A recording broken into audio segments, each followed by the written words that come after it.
In the last episode, we talked about self-supervised learning, hide part of the data and predict the missing piece. Now, when we build our foundation model, we had to answer a question that nobody's asking. When we predict the missing piece, are we predicting pixels or something deeper? Now, this sounds like a tiny decision. However, it's a very critical one.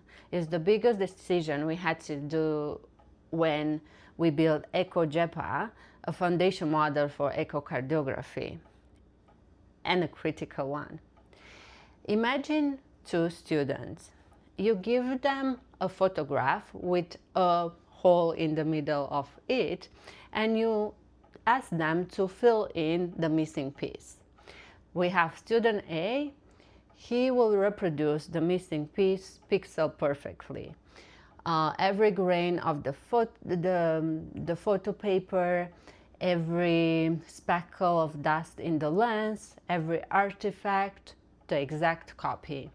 We have now student B that looks at the image and says, oh, there is a tree, there is light coming from the left, the leaves of the tree are green, there is a shadow in the ground. So basically, it's understanding what's in the image and fills in the rest or the missing part, not by copying the surface. So student A works in something we call pixel space, while student B works in something we call latent space.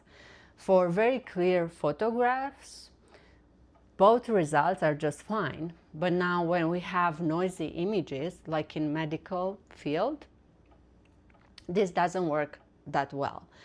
So in ultrasound images, those are not clear photographs.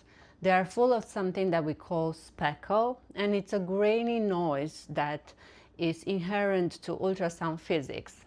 It's very critical because in an ultrasound video, this speckle is very different from frame to frame.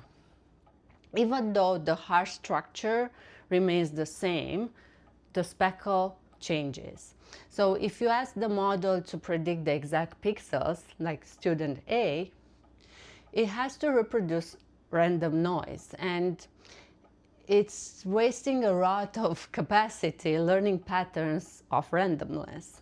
It's like asking someone to memorize static noise of a TV screen. Hard task. So we went with the student B. We predicted in latent space compressed, meaningful representations. We use something called EMA, target encoder, exponential moving average, which is taking a copy of the model that updates slowly, and it's averaging over thousands of training steps. And this is brilliant because speckle noise is random and is different every frame. So when we average over thousands of examples, random things cancel out. So they average to zero. And the heart, the anatomy, the motion, the structure, that's consistent. So it's there in every frame and it accumulates. So the target encoder naturally separates the signal from the noise through averaging, and it really learns very meaningful, clean representations, not noisy pixels. And that's JEPA, Joint Embedding Predictive Architecture. The difference wasn't subtle.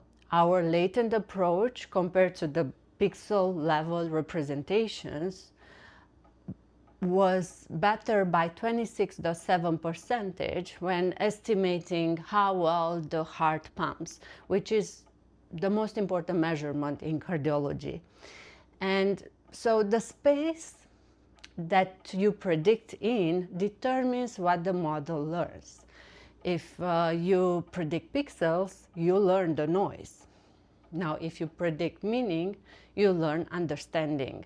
And sometimes the most important decision in AI is not the architecture, is not how much data we use, but it's really what do we ask the model to do.